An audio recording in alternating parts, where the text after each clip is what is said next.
Okay, so today I'm going to read Obadiah. So one thing that I will say before I start is that heathen is also, it's a Gentile, because it's going to say that a little bit in here. So just for reference. Also, if it refers to Ephraim, that is here, that's the U.S. Mystery Babylon. Anna's gonna be our little co-star here. She just woke up, so she's kind of cranky and wants mommy. So we're gonna go ahead and start reading, okay? Okay. The vision of Obadiah. Thus saith the Lord God concerning Edom. We have heard a rumor from the Lord, and an ambassador is sent among the heathen. Arise ye, and let us rise up against her in battle. Behold, I have made thee small among heathen. Thou art greatly despised. I have this next verse highlighted. I'm pretty sure you'll understand why once I read it. The pride of thine heart hath deceived thee, thou that dwellest in the clefts of the rock, whose habitation is high. Thus saith in his heart, who shall bring me down to the ground? The cleft in the rock is like Mount Horeb. That's the rock that was split when Moses cracked it with his staff. Also, this next verse I have something that says, written in the notes, it talks about casting angels down in Revelation 12. You can go and read that for yourself. But here's the next verse, which is verse 4. Though thou exalt thyself as an eagle, and though thou set thy nest among the stars, thence I will bring thee down, saith the Lord. If thieves come to thee, if robbers by night, how art thou cut off? Would they not have stolen till they have had enough? If the grape gatherers come to thee, would they not leave some grapes? How are things of Esau searched out? How are his hidden things sought up? All the men of thy confederacy have brought thee even to the border. The men that were at peace with thee have deceived thee and prevailed against thee. They that eat thy bread have laid a wound under thee. There is none understanding in him. Stop it. Shall I not in that day, saith the Lord, even destroy the wise man out of Edom, and understanding out of the mount of Esau?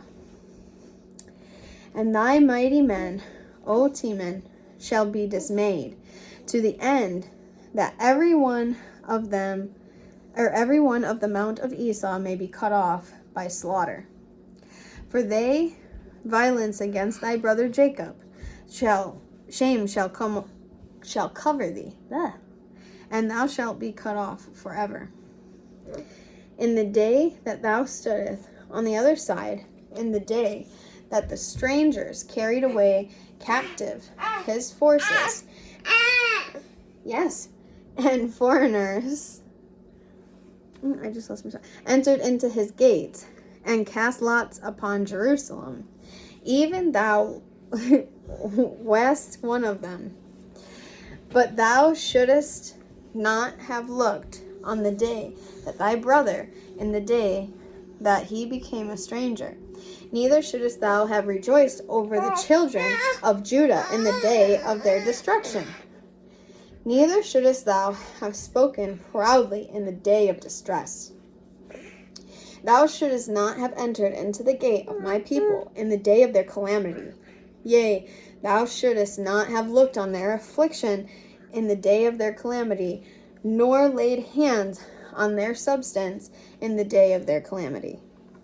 Neither shouldest thou have stood in the crossway to cut off those of his that escape. Neither shouldest thou have delivered up of those that did remain in the days of distress. This next verse I also have highlighted, which is verse 15. For the day of the Lord is near upon all the heathen. As thou hast done it shall be done unto thee. Thy reward shall return upon thine own head.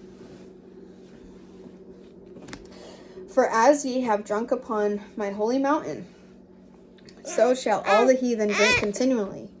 Yea, they shall drink, and they shall swallow down, and they shall be as though they had not been. But upon Mount Zion shall be deliverance, and there shall be holiness, and the house of Jacob shall possess their possessions. I also have that verse highlighted, which is verse 17. Also, I'm reading KJV. I know that's kind of self-explanatory with the thee, thy, thou, thous, but it's the best one to read. I've had a lot of questions from people like, what version Bible do you read?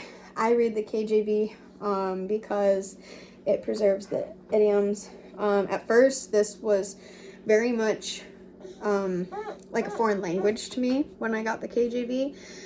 Something that helped me learn to understand the KJV was actually the ISR, I don't know, but it's called the Scriptures. It's the TS 2009, whatever that thing is called. And that only thing that was confusing about that was the Hebrew. Yes. It was nice because it preserved the names, but at the same time it was difficult just to read like the names of the places and stuff. So, but it helped me learn how to read the KJV. I don't know how. That's just how Abba did it for me. So back to verse 18. And the house of Jacob shall be a fire, and the house of Joseph a flame, and the house of Esau for stubble. And they shall kindle in them and devour them, and shall not be any remaining of the house of Esau, for the Lord hath spoken it. And they of the south shall possess the mount of Esau, and they of a plain the Philistines, and they shall possess the fields of Ephraim, and the fields of Samaria, and Benjamin shall possess Gilead. Yes. Obadiah 1:18 kind of reminds me of the fire that's going to devour the earth. So I can just reread that again. And the house of Jacob shall be a fire, and the house of Joseph a flame, and the house of Esau for stubble, and they shall kindle in them and devour them, and they shall not be any remaining of the house of Esau, for the Lord has spoken it. Let's flip to this next page. We're almost done here. We got 2 more verses. And the captivity of this host of the children of Israel shall possess that of the Canaanites, even unto Zarephath. I don't think I said that right. Or said that right. And the captivity of Jerusalem, which is in the shepherd, shall possess the cities in the south.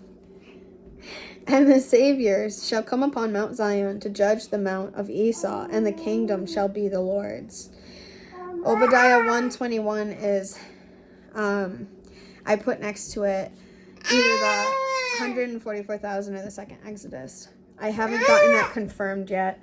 That's something that I'm praying on. But yeah, like I said, I kind of want to just read through each of the prophets with the time that we have and get it broken down as much as I can with my notes and stuff that I have, that I've been revealed to and that I've learned from the brothers and sisters in my church and stuff. And I just want to be able to do that with the time that I do have reading my Bible and everything. So yeah, that'll be my next little project that I work on in the next couple days with getting these out. Right now, on my own, I am personally going through Isaiah little by little. So I know that I definitely want to read the major prophets on my own first before I come to you guys, and I want to make sure I'm studied up on certain things. So Obadiah was the first one that I wanted to go through with you guys. The next one will most likely be Joel, and then Amos, and then Hosea, and so forth and so on, because I finished all the minor prophets. I definitely want to go through Malachi with you guys, So I definitely have a lot that I want to get through. But yeah, thank you for coming. If you guys have any notes, like I know some of the sisters watch my video, and I know even some brothers come by and watch as well. If you guys have any more notes that I can add to what I have here, I just haven't been revealed a lot. I know it's a very meaty book. I know there's a lot in there. Yes. So if you have any other stuff that you can message or comment, that would be awesome. Careful, Anna. So yeah, but thank you for coming and watching my video on Obadiah. You want to say bye? Say bye-bye. Say bye-bye. Just all smiles.